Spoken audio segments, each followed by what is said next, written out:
சர்தார் வல்லபாய் பட்டேல் நூற்றாண்டு விழா ஏக் பாரத் மை பாரத் சார்பில் விழிப்புணர்வு பேரணி மற்றும் கலை நிகழ்ச்சி நடைபெற்றது.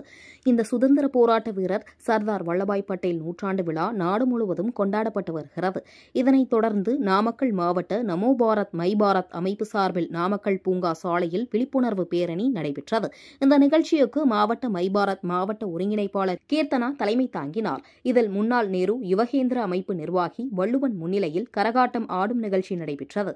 இதனைத் தொடர்ந்து ஒற்றுமை உறுதிமொழி எடுத்துக் கொள்ளப்பட்டது. பின்னர் பள்ளி மாணவ மாணவிகள் பங்கேற்று விழிப்புணர்வு பேரணி நடைபெற்றது. இதில் மாணவ மாணவிகள் தேச ஒற்றுமையை வளர்க்கும் மற்றும் ஒற்றுமை சர்தார் வல்லபாய் பட்டேல் சமூக தேச பணிகளை குறிப்பிடும் விதமாக பதாகைகளை ஏந்தி முக்கிய வீதி வழியாக பேரணி நடைபெற்றது. இதில் மை பாரத் நிர்வாகிகள் பலர் கலந்து கொண்டனர்.